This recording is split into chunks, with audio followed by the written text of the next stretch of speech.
안녕하세요. 예. 자, 다들 한 주 잘 보내셨어요? 예, 오늘 날씨가 춥네요. 오시느라고 고생하셨습니다.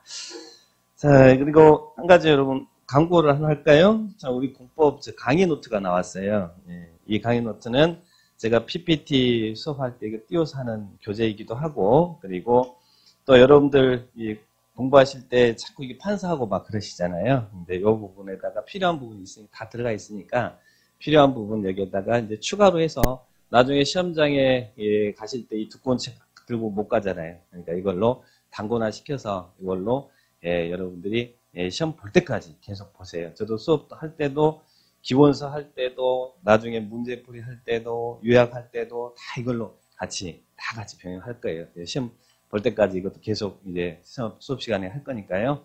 여러분들이 다들 구입해서 여러분 걸로 만들어 주세요. 지금은 제 거잖아요. 근데 여러분 이것을 여러분 것을 만드세요. 여러분이 별도로 어떤 이 요약집이라든지 핵심 정리라든지 뭐 그런 것들 별도로 만드시지 마시고 시간 많이 걸리니까 여기에다가 추가해서 여러분 걸로 만드시면 시험장에서 굉장히 도움이 많이 될 겁니다.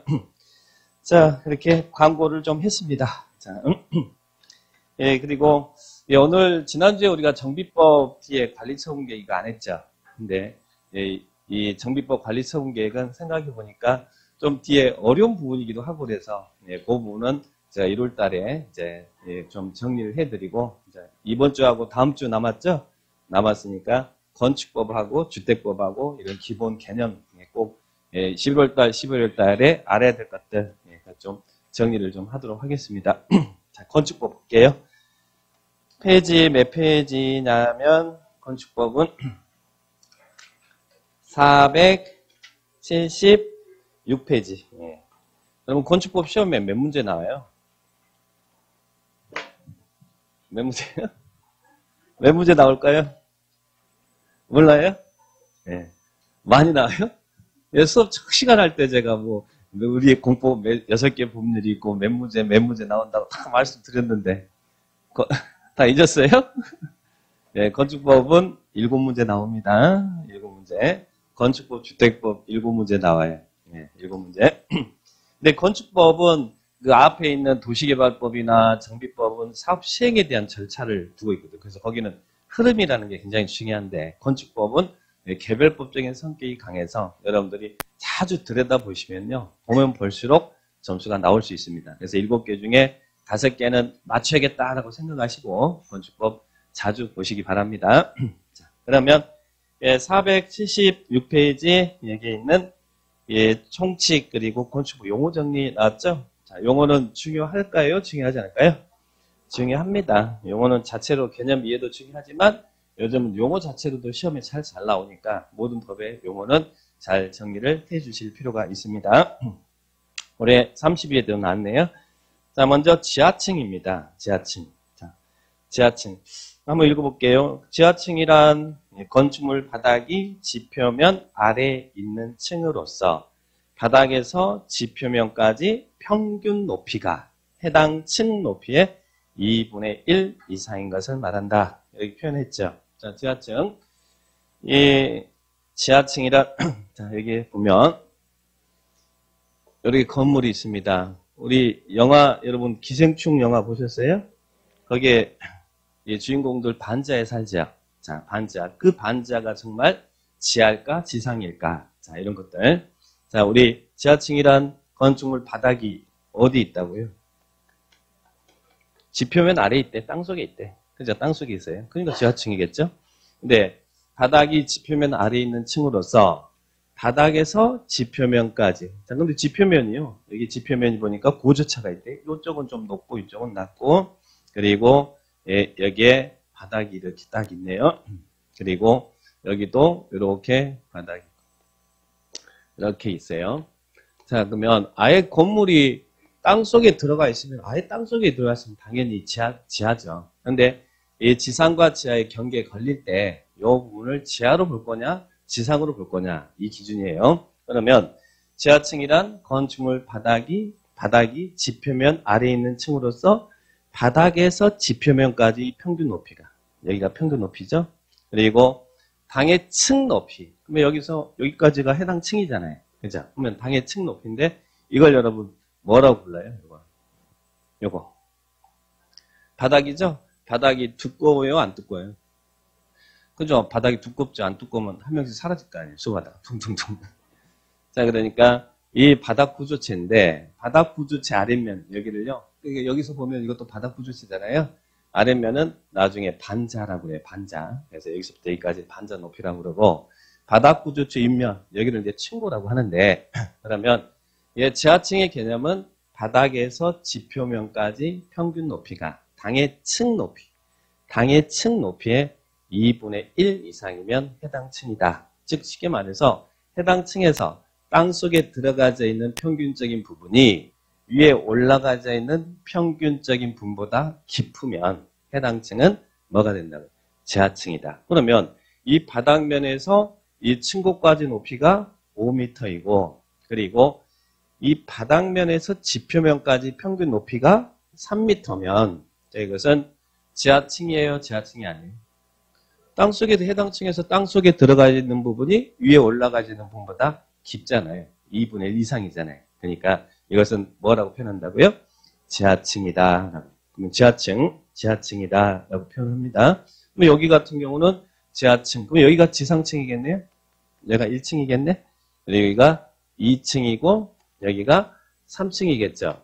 자, 그러면 우리는 높이를 하이라고 하잖아요. 하이. 그러면 여기를 라지 H라고 하고 여기를 스몰 h라고 해볼게요. 그러면 지하층이라는 것은 이 스몰 h가 라지 h의 2분의 1 이상이면 해당 층은 지하층이다. 이렇게 표현하겠죠. 이 스몰 h가 뭐예요? 바닥에서 지표면까지 평균 높이입니다. 평균 높이가 이 라지 h는 뭐예요? 당의 층 높이. 여기 반자 높이 그러면 안 돼요. 여기 아까 제가 반자라고 그랬잖아요. 반자 높이가 아니라 층 높이. 층 높이의 2분의 1 이상이면 지하층이다. 그래서 지하층의 개념 정리를 딱 하시기 바랍니다. 자, 그러면 우리 건축법에는 지하층과 관련된 여러 가지 내용들이 있어요. 근데 왼쪽에 G 그래서 잘 묶여져 있어요. 이 부분인데 지하층 거기 왼쪽에 우리 교재 옆에 왼쪽 날개 있죠? 자, 그 부분인데 이 지하층은 지금 현재 이 지하층이냐 아니냐가 왜 건축법에서 의미를 가질까? 일단 하나는 층수를 산정할 때요. 층수 산정할 때 지하층은 건물 층수에 산입하지 않습니다. 층수 산정할 때. 그러면 이 건물은 몇 층 건물이에요? 여기 지하는 층수에 들어가지 않는다고 그랬으니까 이 건물은 4층 건물이 아니라 3층 건물이다. 이렇게 표현해요. 제가 비밀 하나 말씀드릴게. 여의도에 63빌딩이 있죠. 63빌딩이 정말 63빌딩일까요? 얼마일까요? 여의도 63빌딩은 지하가 3층이고 지상이 60이에요. 그러니까 그 63빌딩이라고 하면 안 되잖아. 우리 건축법에서는 지하층은 층수에 안 들어간다고 했으니까 그건 60빌딩이죠. 60빌딩인데 우리한테 지금 거짓말 하고 있어요. 자, 그래서 지하층은 층수에 산입하지 않는다. 이 부분도 하나 기억하시고 그 다음에 또 하나 이제 조심할 것은 이 연면적이라는 것은 바닥면적 합계가 연면적이거든요.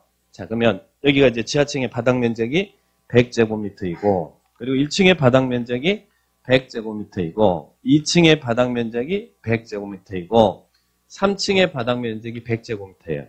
자, 제가 방금 전에 연면적이라는 것은 바닥면적 합계라고 그랬어요.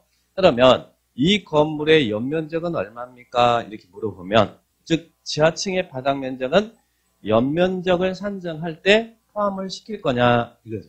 지하층의 바닥면적은 연면적 계산할 때 포함할까 안 할까요?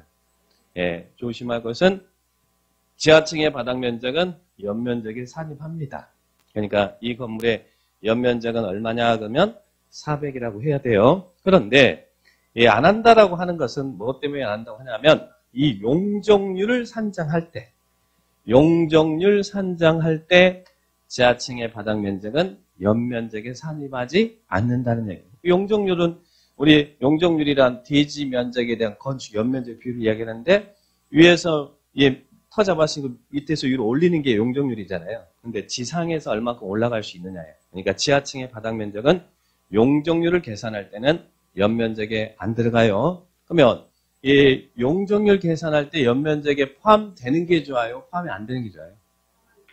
포함이 안 되면 지을 수 있는 용적률이 200%다 그러면 뒤집 면적이 2배를 지을 수 있는데, 그런데 거기서 그 올라가는 공간이 그 총 면적에 포함이 안 되면 더 올라갈 수 있잖아요. 그러니까 포함이 안 되는 게 좋은 거예요. 그런데 이 지하층의 바닥 면적은 용적률을 계산할 때는 연면적에 포함하지 않습니다. 그러니까 지하 1층, 2층, 3층 마음대로 지으라는 이야기예요. 지을 수 있는 총 용적에는 포함시키지 않을 테니까 지하층 설치를 권장하기 위해서 이런 용적률 계산할 때 포함하지 않습니다. 그래서 이 두 개를 구분하셔요. 그냥 연면적 나오면 포함하고, 연면적은 바닥 면적 합계니까. 근데 뭐 할 때? 용적률 계산할 때 지하층의 바닥 면적은 연면적에 산입하지 않는다. 그렇게 기억하시기 바라고요.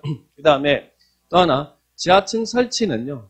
예전에는 건축주에게 지하층 설치를 일정 규모 이상의 건물들은 반드시 지하에 지하층을 설치하도록 강제하고 있었어요. 근데 지금은 지하층 설치를 강제하고 있지 않습니다. 그래서 건축주는 지하층을 설치해야 된다 그러면 그 지문은 틀린 지문이에요. 지하층 설치는 설치할 수 있다예요. 다만 설치하면 지을 수 있는 총 용적률 계산할 때 이 설치된 부분은 연면적에 포함하지 않겠다는 이야기죠. 그래서 설치를 권장하는 것이지 설치가 강제되어 있지는 않습니다. 자, 그래서 지하층에 대한 이런 개념들 좀 정리하시고, 그래서 교과서 왼쪽 날개 1, 2, 3, 4, 5 나왔죠? 그런 내용들이 잘 표시되어 있으니까 그 부분들 설명을 보시면 되겠고, 그 다음에 거실입니다. 이 거실은 여러분이 생각하는 일반적인 거실하고 건축법상의 거실은 달라요. 우리 집에서는 거실이 있고 방이 있고 그러죠? 그죠? 근데 우리 건축법에서는 거주나 직무나 작업, 집회, 오락 이런 유사한 목적으로 이용되는 방을 다 거실이라고 그래요. 방을 거실. 그럼 여러분과 제가 있는 이 공간은 뭐라는 이야기예요? 거실이에요. 거실. 우리는 지금 거실에서 공부하고 있어요. 그러니까 여러분이 말하는 거실하고 방은 건축법에서는 다 거실이라는 이야기예요. 그러니까 여러분들이 집에서 방에서 애들이 떠들면 야 거실 가서 놀아라 그러면 안 돼요. 방이 다 거실이잖아요.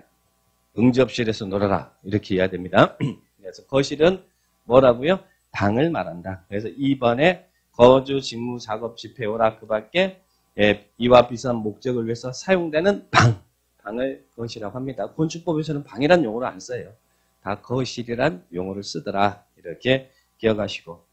그 다음에 주요구조부입니다. 자, 주요구조부 시험에 참 잘 나왔어요. 자, 주요구조부 6개 기억하셔야죠. 자, 주요구조부란 여기 그림 보니까 내력벽도 있고 기둥도 있고 여기 바닥도 있고 보도 있고 지붕틀도 있고 주계단도 있죠. 자, 주요구조부 6개 기억합니다. 자, 주요구조부는 거기 보니까 내기, 바보, 지주. 자, 주요구조부 6개 뭐라고요? 내기, 바보, 지주. 내기, 바보, 지주. 6개. 그러면 건축물의 무게 하중을 지탱하는 이런 구조가 주요구조부인데 여러분 벽에는 무슨 벽이 있어요? 벽에는 내력벽하고 벽에는 무슨 벽이 있습니까? 어떤 분 내력벽하고 옹벽이 있습니다. 옹벽 아니고 내력벽과 비내력벽이 있어요. 내력벽과 비내력벽. 그러면 내력벽이라는 것은 한문인데 견뎌낼 내자 힘력자. 그러니까 건축물의 무게 하중을 지탱하는 벽이 무슨 벽이에요? 내력벽. 무게 하중을 지탱하는 벽. 그럼 어떤 벽들이 내력벽일까요? 대표적으로 건물의 외벽. 지금 여기 내벽이라고 안 했어요. 내력벽이라고 그랬어요. 무게 하중을 지탱하는 벽. 외벽이 이런 내력벽입니다. 저기에 있는 외벽들이 내력벽이에요. 무게 하중을 지탱하는 벽이에요. 그러면 비내력벽은 뭐겠어요? 무게 하중을 지탱하지 않는다라는 이야기죠. 무게 하중을 지탱하지 않는가요? 그러면 어떤 벽들이 비내력벽이에요? 뭐 저런 벽들 거기 트면 거기 한번 쳐보세요. 어때요? 그런 것들은 튼다고 해서 건물이 무너지고 그러진 않겠죠. 그런 벽들이 비내력벽이에요. 그러면 단순히 칸을 막아준 칸막이벽이죠. 자, 이런 벽들이 비내력벽이다라고 표현합니다. 그러면 주요구조부는 뭐가 주요구조부라고요? 그냥 벽 그리면 안 되고 뭐라고요? 무게 하중을 지탱하는 내력벽이 주요 구조부다. 이렇게 표현합니다. 내력벽. 그 다음에 또 기둥이죠. 기둥. 기둥은 뭔지 알죠? 기둥도 구조상 주요 구조부죠. 근데 기둥은 기둥인데 무슨 기둥은 아니다. 사익 기둥은 아니다. 사익 기둥은 구조상 주요 구조로 보지 않는데요. 그리고 또 바닥입니다. 이 바닥이잖아요. 바닥도 두껍잖아요. 무게 하중을 지탱하는데 바닥도 주요 구조부죠. 근데 바닥은 바닥인데 무슨 바닥? 최하층 바닥. 맨 밑에 있는 바닥은 무게 하중을 지탱하는 거 아니잖아요. 그러니까 최하층 바닥은 구조상 주요 구조 보지 않습니다. 그 다음에 보. 자, 보가 뭐예요? 보. 저기 있네. 기둥과 기둥을 잡아주는 것을 뭐라고 합니다. 이걸 보라 그러잖아요. 한옥에 이제 큰 보들 있잖아요. 그래서 우리는 어디에 목매달아 죽었다 그래. 그죠? 대들보에 목매달아 죽었다 이러지. 뭐 기둥에 목매달아 죽었다 그러진 않잖아요. 기둥과 기둥을 잡아주는 게 보입니다. 자, 그런데 보도 주요 구조죠. 그런데 보는 보인데 무슨 보? 작은 보는 구조상 주요 구조로 보지 않는다. 그리고 또 지붕틀 여기 있네. 지붕 받쳐주는 틀. 지붕틀이 주요 구조 보지. 또 용감하게 창문틀 그러지 마세요. 자, 지붕틀. 그리고 또 계단입니다. 주계단. 근데요. 이 작은 보나 차양은 햇빛 차단시키는 외벽에 붙여서 설치된 시설 있잖아요. 차양이라든지 또 옥외계단 이런 것들은 구조상 주요 구조로 보지 않는다. 시험에 주요 구조부냐 주요 구조부가 아니냐 참 잘 나왔으니까 이런 것들 나오면 틀리시면 안 됩니다. 내기, 바보, 지주 이렇게 6개 기억하시고 그 다음에 밑에 리모델링이 있어요. 리모델링. 자, 우리 여자분들 리모델링 많이 하시죠? 그죠? 리모델링. 뭐 때문에요? 기능 향상. 예, 노후 억제. 사람이나 건물이나 똑같아요. 그러면 리모델링이란 기능 향상, 노후 억제를 위해서 뭐 하는 거? 대수산하거나 일부 증축하거나 또는 일부 개축하는 행위를 리모델링이라 합니다. 기능 향상 노후 억제를 위해서 대수산하거나 일부 증축하거나 일부 가축하는 행위를 리모델링이다. 이렇게 정리를 하시고 그 다음에 고층 건축물, 초고층 건축물 나왔습니다. 이것도 31회 때 나왔어요. 용어에서 고층 건축물, 초고층 건축물. 그래서 여기서 조심할 게 있죠. 고층 건축물은 층수가 몇 층요? 30층 이상이거나 30층 이상이거나 여기서 조심할 것은 and가 아니라 or라는 이야기예요. 또는 높이가 120m 이상인 건축물을 고층 건물이다. 우리 30인데 뒤에서 이제 층의 부분이 명확하지 않으면 몇 미터를 하나층으로 보냐면 4m를 하나층으로 보거든요. 그러면 30 곱하기 4 그러면 높이가 얼마 나오겠어요? 120m 나오겠죠? 그래서 층수가 30층 이상이거나 또는 높이가 120m 이상인 건축물을 고층 건물이라 그래요. and가 아니라 or합니다. 그래서 오른쪽 날개 기출 문제 어디가 틀린 거예요? 오른쪽에는. 고층 건축물에 해당하려면 건축물 층수가 30층 이상이고 높이가 120m 이상이어야 된다. 어디다 틀렸어요? 이거가 아니라 이거나 또는 둘 중에 하나 해당되면 고층 건물이라는 이야기잖아요. 그래서 요 부분을 조심하시고 그 다음에 초고층 건축물은 어떤 걸 초고층 건축물이라고 그래요? 초고층은 층수가 몇 층? 50층 이상이거나 그러면 50 곱하기 4 층의 구 명확하자면 4m 하나 치고 봤으니까 50 곱하기 4 높이 얼마예요? 200. 그래서 200m 이상인 건축물을 초고층 건축물이다. 그래서 고층, 초고층 이런 개념 나오면 틀리면 안 되겠죠? 자, 그렇게 and가 아니라 or라는 걸 주의하시고. 준초고층 건축물은 준초고층은 고층이면서 초고층이 아니죠. 그러니까 쉽게 말해서 거의 초고층을 뭐라고 부르겠어요? 준초고층이다. 근데 법에다가 거의 초고층 이런 말 안 쓰잖아요. 그러니까 준초고층 이렇게 쓰는 거죠. 예, 그 다음에 8번은 부속 건축물이 있습니다. 자, 부속 건축물은 이 같은 대지 안에 주된 건물과 분리됐다는 얘기예요. 분리된. 포인트는 뭐가 포인트예요? 분리됐다. 분리된 그 말이 포인트입니다. 분리된. 이 말은 여기에 이 동일한 대지에 주된 건물이 있는데 이 주된 건물 안에 딸려 있는 게 아니라 주된 건물과 분리됐다는 얘기예요. 분리된 부속 용도의 건축물로서 주된 건축물, 이용 관리 필요한 건축물을 부속 건축물이다라고 하는 거예요. 그러면 분리된 이 부분입니다. 여기 주택이 있는데 주택의 부속 용도로 이용한 창고가 있다. 그러면 이건 부속 건물이라는 이야기예요.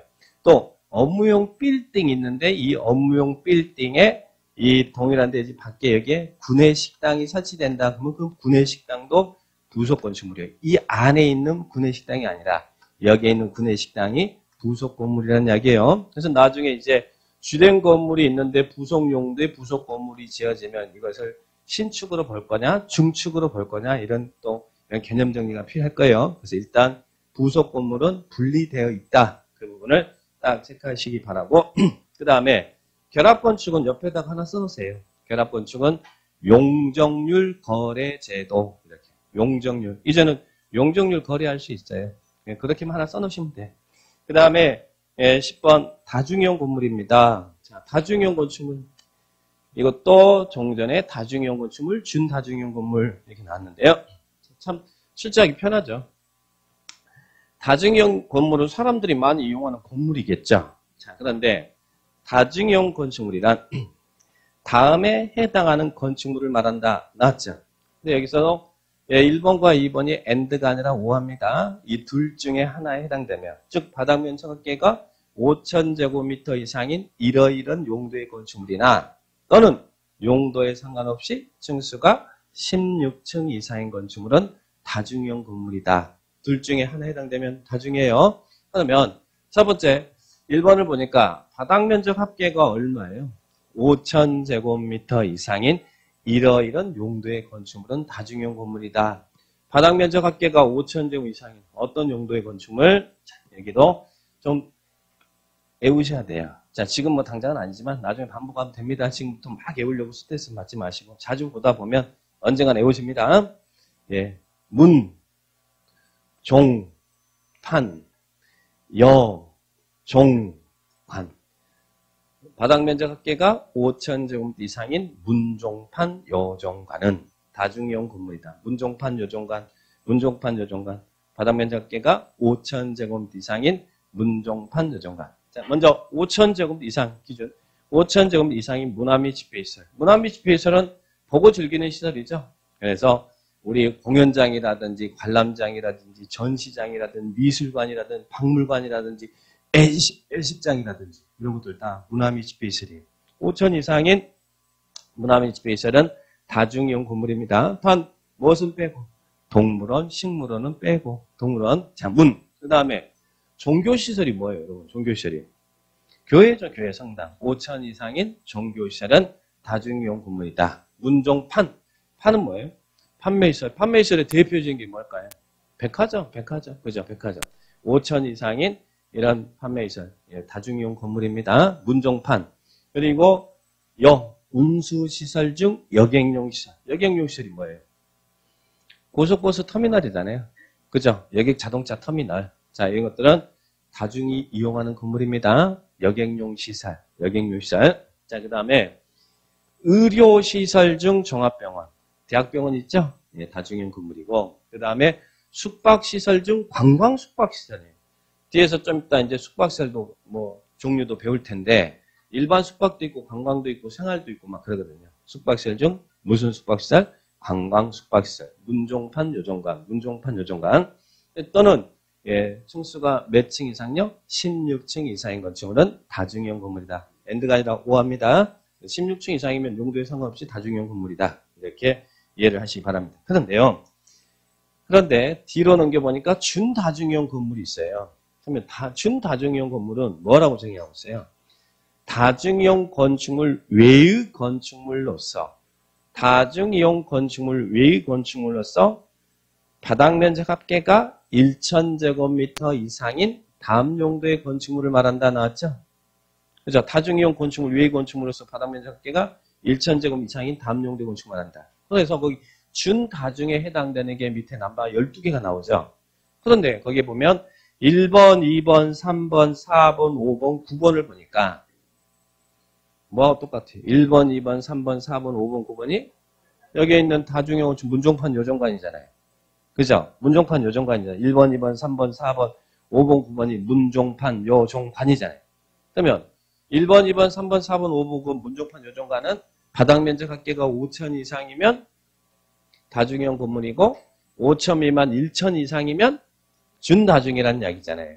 그죠? 그런데 그 문종판 요정관, 여기에 있는 이 문종판 요정관은 다중이 될 수도 있고 준다중이 될 수 있는데 나머지 6개, 교노, 운, 위, 관장, 이 나머지 6개는 뭐라는 이야기예요? 5천이든 1천이든 여튼간 1천 이상이면 무조건 규모에 상관없이 준다중이용 건물이에요. 이 나머지 6개는 다중이 될 수 없는 준다중이라는 거예요. 문종판 요정관은 다중이 될 수도 있고 준다중이 될 수 있는데 나머지 문종판 요정관이 아닌 나머지는 준다중만 되지 다중은 될 수 없다는 이야기예요. 자, 그러면 준다중만 되고 다중이 될 수 없는 6개가 뭐예요? 교육연구시설, 노유자시설, 운동시설, 위락시설, 관광휴게시설, 장례시설. 그래서 앞에 앞장 한번 넘겨봐요. 넘겨보시면 거기에 오른쪽 날개 기출해, 밑에 하단에 기출해. 우리 시험에 이런 식의 유형이 나왔어요. 관광휴게시설에 해당하는 용도로 쓰는 바닥면적 합계가 5,000제곱미터 이상인 건축물은 다중이용 건물이다. 어디다 쓰셨어요? 관광휴게시설은, 관광숙박시설은 다중이 될 수 있고 준다중이 될 수도 있잖아요. 그래서 여기가 관광숙박시설이다 그러면 다중이용 건물 맞잖아요. 근데 관광휴게시설은 다중이 될 수 없는 준다중이잖아요. 그래서 이 구분을 하시는 게 중요한 거예요. 그러면 구분을 하려면 일단 여러분은 6개를 외워놔야 될 거 아니에요. 문종판 요정관을. 그래야 다중, 준다중을 구분하기가 쉽겠죠? 그래서 문종판 요정관은 그래서 외워놓으셔라. 이런 이야기예요. 자, 그렇게 다중과 준다중의 구분을 또 하시기 바라고.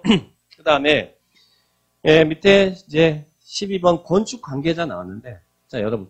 원래 이 건축 관계자는 넓은 의미에서는 여기를 다 이야기할 수 있지만, 건축 관계자는 이 4명을 이야기합니다. 자, 그냥만 들어주시면 돼요. 우리 건축법의 4대 인물이 누가 있을까요? 건축주. 건축주가 누구예요? 건축주가 여러분이죠? 예. 그죠? 예. 우리의 꿈은 뭐예요?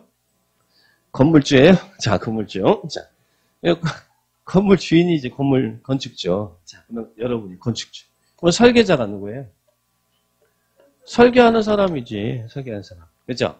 그럼 시공자는 누구예요? 시공하는 사람이지, 설계 도면도로 제대로 시공하는 사람. 감리자는 누구예요? 감리하는 사람이지, 감리하는 사람. 그죠? 우리가 다 아는 사람이죠. 근데 감리자는 설계자가 설계해준 대로 시공자가 제대로 시공하고 있는지 지도 감독하는 사람을 뭐라 그래? 감리자다. 그래서 이게 우리 건축법의 4대 인물이에요. 건축 관계자라고 표현하는데. 자, 그런데 요 놈하고 하나 구분을 할 거예요. 거기 관계 전문 기술자라는 게 나와. 밑에 5번에 관계 전문 기술자 나오죠?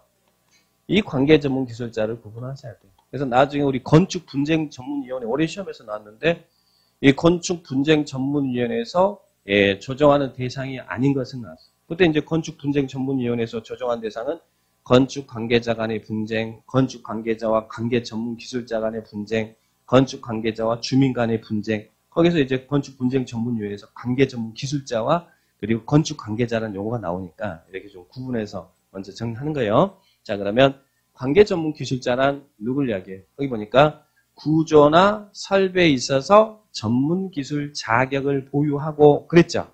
그리고 여기는 설계자나 감리자와 협력하는 자 그랬죠. 그럼 이 사람들 누굴까? 구조나 설비에 있어서 전문 기술 자격을 보유했다 그랬죠. 이게 일명 구조 기술사, 설비 기술사. 기술사는 관계 전문 기술자라고 그래요. 관계 전문 기술자, 구조 기술사, 설비 기술사, 우리 기술사 있잖아요. 그 사람들은 관계 전문 기술자다라고 표현합니다. 자, 그렇게 정리하시면 되겠고, 그 다음에 또 13번 설계도서 있어요. 자, 여러분이 건축허가 신청할 때는요, 건축허가 신청할 때는 이 허가 신청서만 달랑 제출하면 안 되고 설계도서까지 같이 제출해야 돼요. 허가 신청할 때는. 그러면 설계도서가 뭐가 설계도서예요? 설계도서란 무엇을 설계도서를 한다. 이게 설계도 그랬으니까 설계도. 그림도자에다 서류서자죠. 그러면 설계도서란 도면하고 그리고 거기에 있는 구조 계산서 그리고 거기 시방서 나왔죠. 꼭 시방서 그러니까 요거 하는 것 같아요. 예, 시방서는 쉽게 말해서 도면 설명서라고 생각하시면 돼요. 도면 설명서. 그래서 이런 것들을 다 퉁쳐서 뭐라고 부른다고요? 설계도서다. 설계도서다. 이렇게 이해를 하시면 되겠고 여기서 오른쪽에도 거기에 있는 기출이 됐네요. 구조계산서, 시방서는 설계도서에 해당된다. 이런 기출지문 보이시죠? 자, 그렇게 보시고 그 다음에 내화구조. 여기 있네요. 구조, 건물의 구조. 내화구조가 있고 방화구조가 있네. 자, 그러면 내화구조라는 것은 뭘 이야기하냐면 이 내자가 견딜 내자예요. 불화자로. 그러니까 화재에 견딜 수 있는 성능을 가진 구조를 무슨 구조를 한다고요? 내화구조. 그러면 화재에 견딜 수 있는 성능을 가진 구조가 뭐냐? 여기는 철근이라든지 철골이라든지 콘크리트라든지 이런 구조가 내화구조예요. 건물을 지을 때 화재에 견딜 수 있도록 철근을 댄다든지 철골 댄다든지 콘크리트 댄다든지 이런 구조를 무슨 구조를 한다고요? 내화구조. 철근, 철골, 콘크리트 구조가 내화구조입니다. 그런데 방화구조는 화염의 확산을 막을 수 있는 성능을 가진 구조예요. 화염 확산. 여기 보니까 이 목구조가 있잖아요. 목조 건물이 있어요. 그러면 목조 건물 같은 경우는 화재가 발생하면 이런 목구조 건물 같은 경우는 화재 발생하면 어떻게 되겠어요? 그냥 순식간에 타서 인명피해 발생하죠. 그래서 이런 목구조 건축물에 화염의 확산을 막을 수 있도록 외벽에다가 방염 처리를 해주는 구조가 방화구조예요. 그래서 여기 보니까 뭐 모르타르 해반주 경우 7 두께 2cm 이상 막 이런 말 나오고 그건 몰라도 되는데 화염의 확산을 막을 수 있도록 방염 처리를 하는 구조가 무슨 구조라고요? 방화구조. 그러면 내화구조는 화재에 견딜 수 있는 성능을 가진 구조고 방화구조는 화염의 확산을 막을 수 있는 성능을 가진 구조인데 내화구조가 좋아요? 방화구조가 좋아요? 처음부터 화재 견딜 수 있도록 철근, 철골, 콘크리트 구조를 짓는 게 낫잖아요. 목구조 지어가지고 방임 처리하면 안 되잖아요. 이게 한계가 있는 거 아니에요.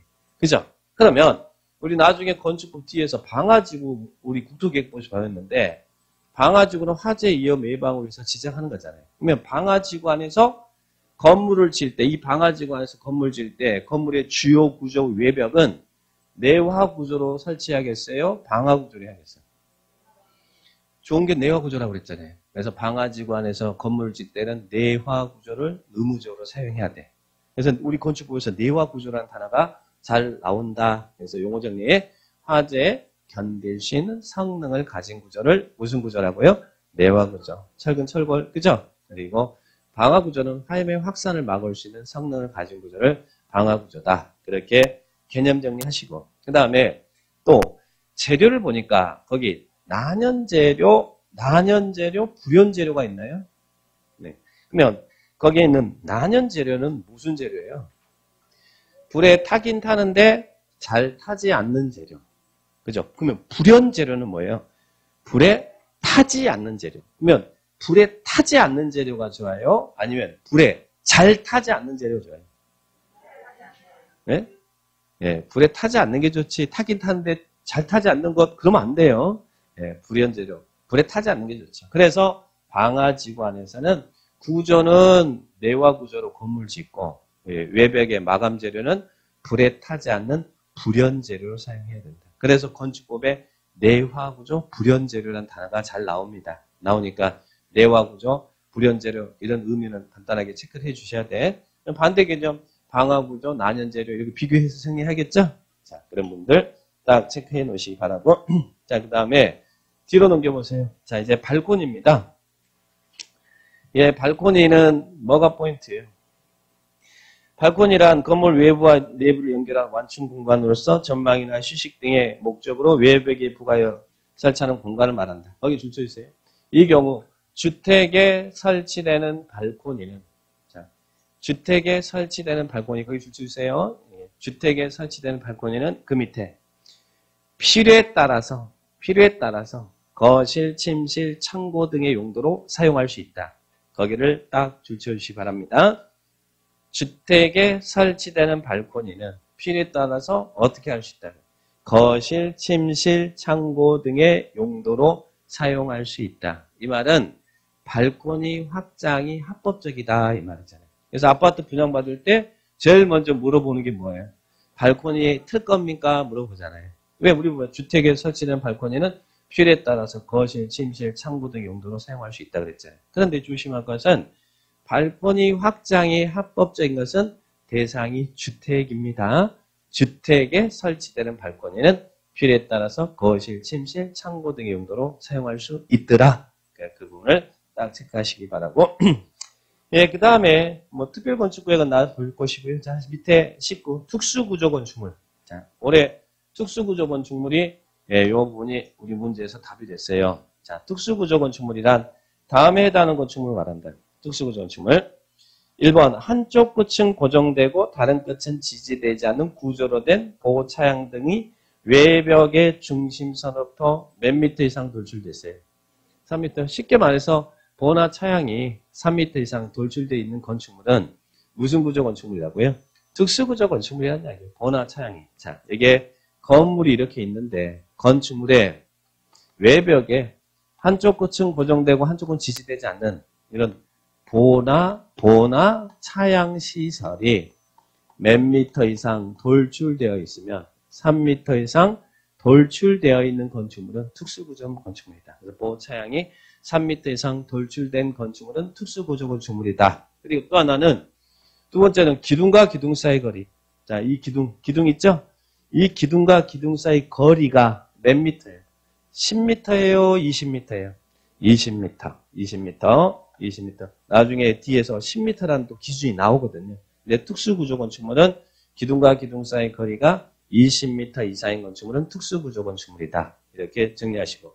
그 다음에 세 번째는 특수한 설계 시공 공법 나왔잖아요. 그거는 당연히 특수구조 건축물이겠죠. 그래서 특수구조 건축물은 그 박스에 있는 1번과 2번. 자, 요것만 체크를 하시면 돼요. 올해 시험에 여기가 답이 됐던 부분입니다. 용어 정리할 때. 그래서 이 부분들 특수구조 건축물이다. 자, 그 정도 개념 정리를 하시기 바라고요. 자, 용어는 여기까지 정리합니다. 그 다음에 뒤로 넘겨보세요. 건축법의 적용 대상 나왔어요. 자, 건축법의 적용 대상. 이제 건축법 우리 이제 본격적으로 배울 텐데 건축법에 적용 대상물이 있습니다. 자, 건축법이 적용되는 대상물은 크게 뭘까요? 건축물이겠죠? 그럼 건물이 있으려면 뭐가 있어야 돼요? 대지 있어야겠죠? 그리고 또 건물만 달랑 들어서면 안 되고 거기 전기도, 수도도, 가스도, 통신도, 승강기도 들어야겠죠? 그걸 건축 설비라고 그래요. 그리고 또 원래 건축물이 아닌 공작물은 건축법의 규정이 적용되지 않습니다. 근데 일부 공작물은 건축법의 규정이 준용돼서 축조할 때 신고해야 되는 공작물이 있어. 그래서 적용 대상물은 크게 이제 네 가지인데 그 중에 하나 건축물부터 이제 들어가 볼게요. 자, 먼저 건축물입니다. 건축물의 용어 정리 잘 하셔야죠. 자, 건축물은 뭐가 건축물이에요? 토지에 정착되어 있는 공작물 중에서 우리 공작물이 뭐였어요? 공작물이란 국토계획법에서 공작물이란 인공을 가하여 제작한 시설물을 공작물이라고 했잖아요. 사람의 힘에 의해서 제작된 시설물이 공작물이죠. 그러면 건축물이라는 것은 땅에 픽스되어 있는 토지에 정착되어 있는 공작물 중에서 이게 바다에 떠 있거나 그러면 그건 건축물이 안 된다는 이야기예요. 토지에 정착되어 있는 공작물 중에서 지붕과 기둥 또는 벽이 있는 시설은 건축물이라는 얘기예요. 토지에 정착되어 있는 공작물 중에서 지붕과 기둥 또는 벽이 있는 것. 이 말이 무슨 말이에요? 토지에 정착되어 있는 공작물 중에서 지붕하고 지붕을 받쳐주는 기둥이 있는 시설은 건축물이라는 얘기예요. 또 토지에 정착되어 있는 공작물 중에서 지붕과 지붕을 받쳐주는 벽이 있는 시설은 건축물이라는 얘기예요. 지붕과 기둥과 벽을 모두 갖춰야 건축물이 아니라 지붕하고 지붕을 받쳐주는 기둥이 있다거나 또는 지붕을 받쳐주는 벽이 있는 시설은 건축물이다. 그럼 건축물이 되려면 반드시 뭐는 있어야 돼? 비바람을 막아주는 지붕은 있어야죠. 지붕이 없으면 뚜껑 없으면 건축물 아니에요. 뚜껑이 있어야 돼요. 자, 지붕과 기둥 또는 벽이 있는 시설을 건축물이다. 건축물이면 건축법 적용받거든. 뭐 우리 주유소 같은 건 건축물이에요, 아니에요? 주유소 지붕이 있고 기둥 세워져 있잖아요. 그 주유기계 들어가 있고 또 다 건축물이잖아요. 그죠?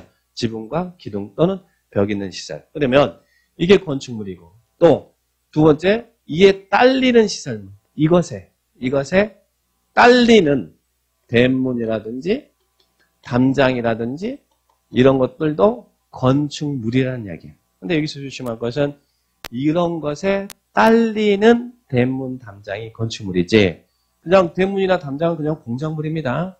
이것에 딸리는 대문이나 담장, 이건 대문이라든지 담장도 건축물이다. 이렇게 기억하시고 그 다음에 또 건축물은 또 하나는 지하나 고가의 공작물에 설치되는 지하나 고가에 여기가 고가 그리고 여기에 지하 이런 지하나 고가의 공작물에 설치되는 여기에 설치되는 사무소라든지 점포라든지 차고라든지 창고라든지 공연장 등도 뭘로 본다고? 건축물입니다. 건축물. 그러니까 지하상가는 건축물이에요, 아니에요? 지하상가 건축물이잖아요. 지하점포, 그죠? 지하주차장도 건축물이에요. 지하의 차고도 건축물이에요. 자, 여기에 있는 고가 공작물에 설치된 공연장 건축물이죠? 공연장. 자, 좀 궁금한 게 있어요. 자, 여러분들 그 번지점프대 쭉 올라가갖고 뛰어내리죠? 그죠? 왜 뛰어내려요? 저 올라가는 것도 힘든데, 거기 올라가서 뛰어내리는 사람들 참 재밌나요? 다 재미없죠, 여러분? 네. 이제 공감 별로 안 하네. 그 번지 점프대도 건축물입니다. 그러니까 건축물은 지상에만 적용되는 게 아니라 지하 고가에도 건축법이 적용되더라. 이렇게 정리를 하셔야 됩니다. 그러면 건축물이면 뭐 하는데? 건축법의 규정이 적용된다는 얘기예요. 건축물이면. 그런데 건축물이라 하더라도 건축법의 규정이 적용되지 않는 배제되는 건축물이 있어요. 여기에 또 시험에 참 잘 나옵니다. 자, 요 규정은 어디를 보시냐면 우리 교과서는 뒤에 나왔어요. 페이지 몇 페이지냐면 498페이지만 보세요. 498페이지에 3번에 건축법 적용 제외 대상이라는 게 나옵니까? 498페이지 3번에 건축법 적용 제외 대상 나오죠?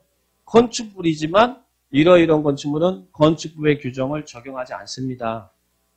이게 5개 나왔잖아요. 4개, 5개 나오면 얼마나 출제가 편합니까? 그래서 4개, 5개 나오면 긴장하는 거예요. 자, 어떤 것은 건축법의 규정을 적용하지 않아요. 첫 번째, 문화재 보호법에 한 지정문화재 또는 임시 지정문화재. 문화재는 지정문화재든 임시로 지정됐던 문화재는 건축법의 규정을 적용하지 않아도 되는데 왜? 문화재니까. 문화재는 건축법의 규정을 적용하지 않습니다. 그런데 이와 비교해서 우리 교과서 거기에 왼쪽 날개 G라고 나와 있죠? 나왔어요? 왼쪽 날개. 그러면 문화재는 건축법의 규정을 적용하지 않는데 지정문화재 또 임시지정문화재. 그러면 우리 절 가면 전통 사찰 있죠? 사찰 매도 하잖아요. 또 전통 건조물은 한옥입니다. 이런 것들 건축법 적용할까요? 전통 사찰이라든지 전통 건조물 이런 규정은 건축법의 규정이 적용될까요? 절에서도 막 이렇게 막 증축하고 개보수하고 막 그러는데 또 건축법 적용 안 받을까? 아니면 적용을 받을까? 자, 건축법에서 제일 중요한 것은요. 건축법에서 제일 중요한 것은 안전이 제일 중요합니다. 안전. 그 안전에서는 그 어느 것도 자유로우면 안 돼요. 안전에서. 그래서 이게 문화재가 아니면 건축법의 규정을 적용받아야 돼. 건축법에서는 제일 중요한 게 안전이라고 했으니까 이게 문화재가 아니면 적용을 받아야 돼요. 그래서 전통 사찰이나 전통 건조물은 건축법의 규정이 적용된다. 그러면 맞는 문장이에요. 문화재일 때 안 받는다는 얘기예요. 그 다음에 또 두 번째. 철도 관련 시설입니다. 철도 위에 있는 철도 관련 시설. 철도 관련 시설은 이런 놈은 건축법 규정을 적용받지 않는데 철도 위에 있으면. 근데 철도 관련 시설이 뭐 있어요? 첫 번째, 운전 보안 시설. 선로잖아요. 선로, 그죠? 운전 보안 시설. 그러면 우리 역에 가면 이런 선로만 있는 게 아니라 철길만 있는 게 아니라 뭐 있어요? 또 여러분 걸어다니는 보행시설 있죠? 보행시설. 그리고 또 기차 오는 기다리는 플랫폼 있죠? 그죠? 또 기차는 혼자 달립니까? 기름 넣어줘야죠? 급수, 급유, 급탄. 근데 이제는 급탄은 빼야 될 텐데. 안 그래요? 요즘 탄으로 달리는 기차가 있어요? 네, 그건 아닌 것 같은데. 자, 이런 철도 관련 시설은 건축법의 규정을 적용하지 않는다는 이야기예요. 그런데 보세요. 우리 철도 역사는 서울 역사, 예? 영등포 역사는 건축법의 규정이 적용될까 안 될까? 역사는 적용받습니다. 철도 나왔다고 건축법 배제 그러시면 안 돼요.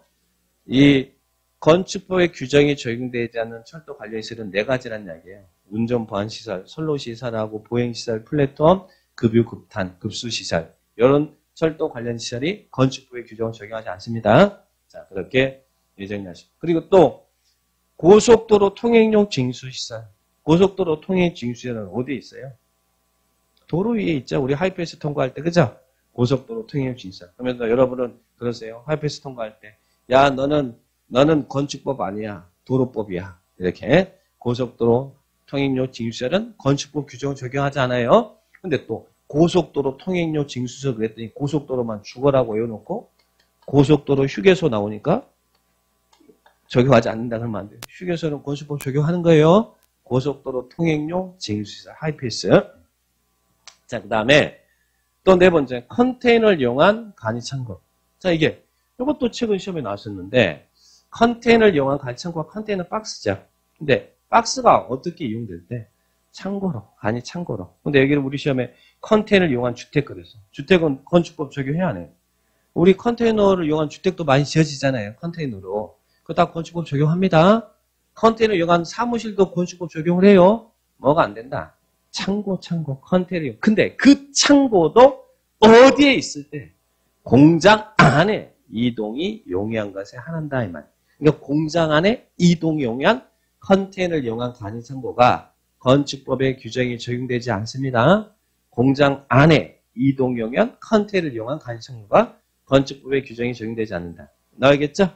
그래서 이런 함정도 많아요. 자, 그러면 주택 나오면 안 되고 시험에 주택 나왔고, 그 다음에 하천구역 내 수문조작실. 우리 때 수문조작하는 이 수문조작실은 하천법에 적용을 받으면 돼요. 건축법까지는 적용할 필요가 없어요. 자, 그래서 요 5개. 그러면 여러분 군사용 건축물은 건축법 규정을 적용할까 안 할까?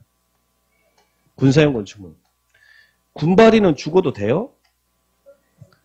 아니죠? 그러니까 군사용 건축물은 건축법 적용합니다. 지금 무슨 이야기냐면 이걸 다 외우려고 하지 마시고 여기에 있는 5개 외에 나머지 모르면 건축법 적용한다라 생각하십니다. 그러니까 여기에 있는 배제되는 이 5개만 딱 기억해 놓으시고 모르면 다 건축법 적용이다 생각하시면 됩니다. 그래서 요것만 잘 정리를 해 놓으셔. 그래서 여기는 이제 부연으로 설명을 드린 겁니다. 왼쪽에 있는 G 그 부분은.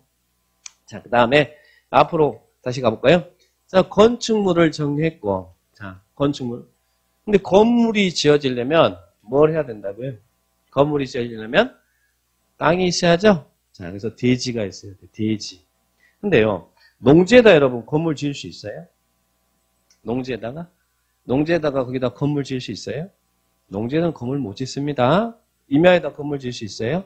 안 돼요. 건축 가능한 땅이 있어야 짓습니다. 그러면 이 대지가 뭐냐면 건축용지예요. 건축용지.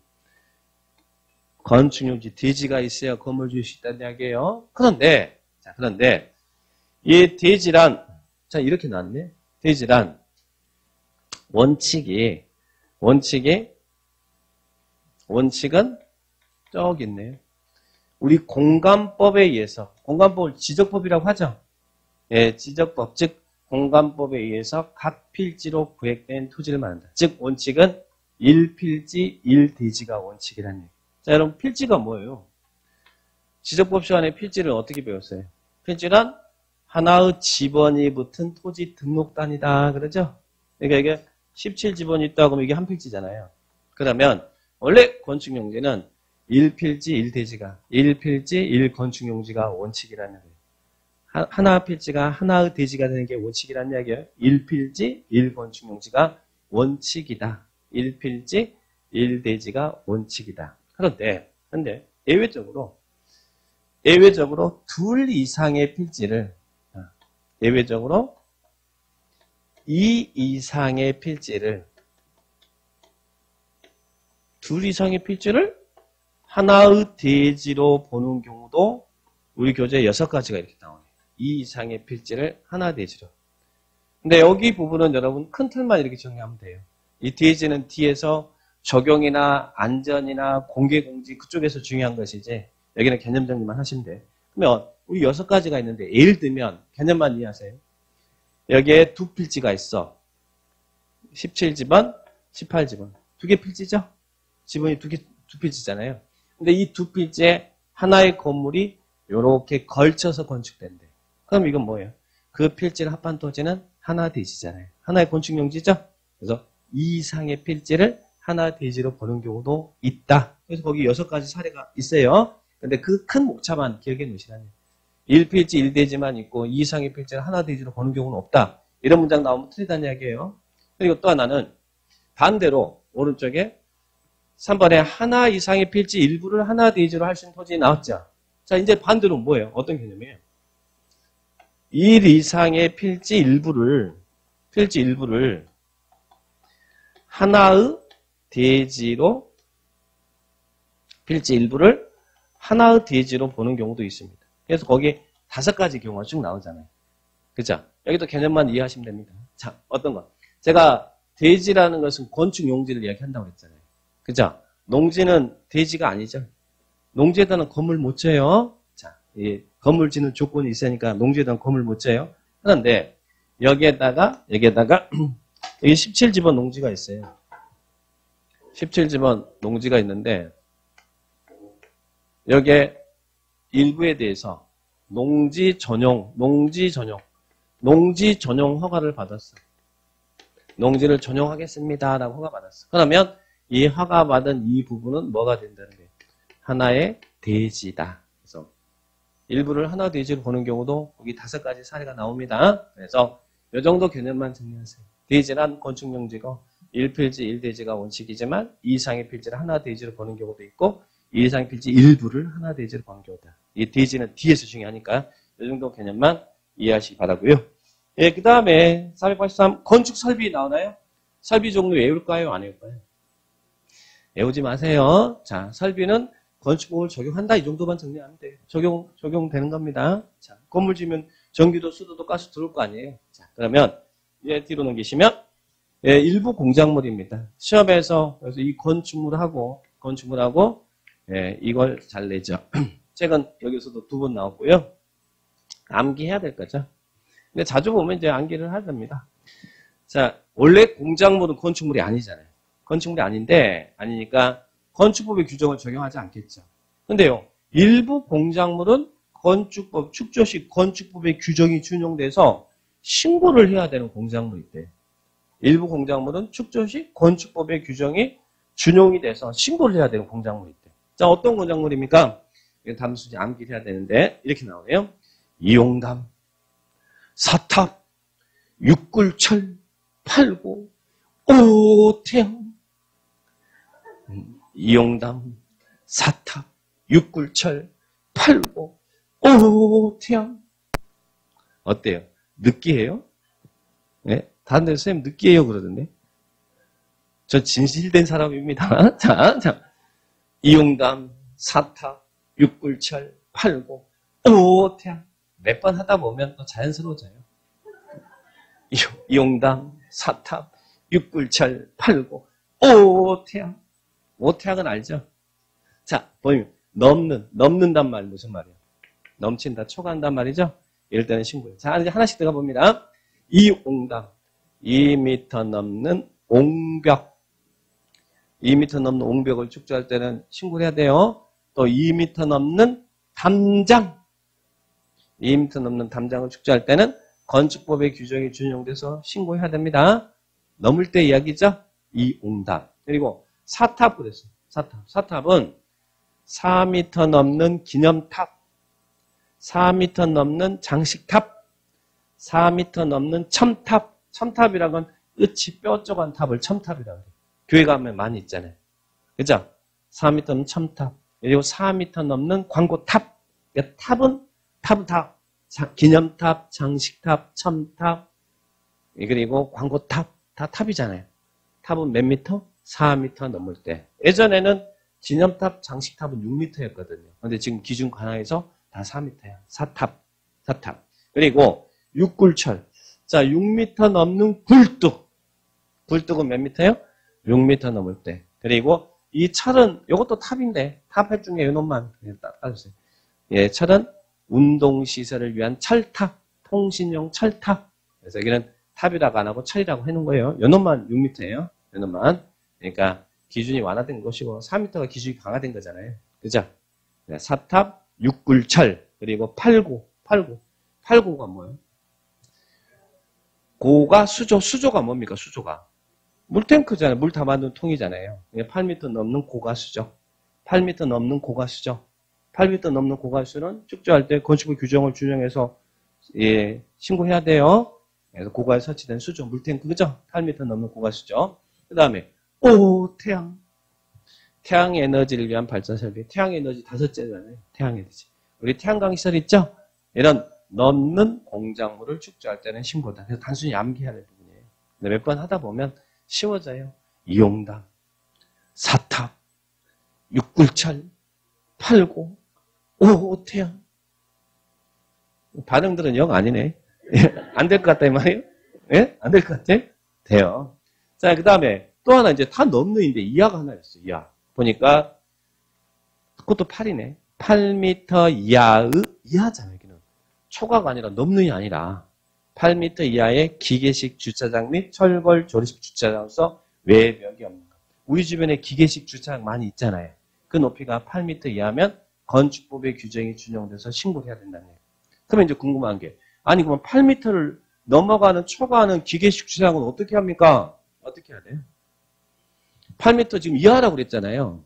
이하의 기계식 주차장 및 철골 조립 주차장에서 외벽이 없는 것 있잖아요. 그럼 8m 넘어가면 어떻게 한다는 이야기예요? 그건 허가가 아니라, 그것은 이제 건축법 소관이 아니라 주차장법을 적용받아요. 그래서 8m가 넘어갈 때는 주차장법을 적용해요. 그래서 8m 이하일 때, 여기서 이하라는 거 조심하셔야 돼. 여기 8m 이하의 기계 주차장. 예. 건축법의 규정이 준용돼서 신고다. 해보시고. 그 다음에 또 바닥 면적 얼마예요? 30제곱미터 넘는 지하대표. 우리 지하대표 있죠? 30제곱 넘는 지하대표는 건축법의 규정이 준용돼서 축조할 때 신고합니다. 그래서 이런 부분들 좀 정리를 해주실 필요가 있어요. 나머지 이제 조례가 정하는 것이니까. 그래서 여기 파트에서는 이런 건축물하고 예, 신고 대상 공작물 이런 부분이 시험에 자주 나왔던 부분이니까 체크해 놓으시고. 예, 그 다음 밑에 건축법 적용 대상 행위. 여기 좀 쉬었다 하죠. 네.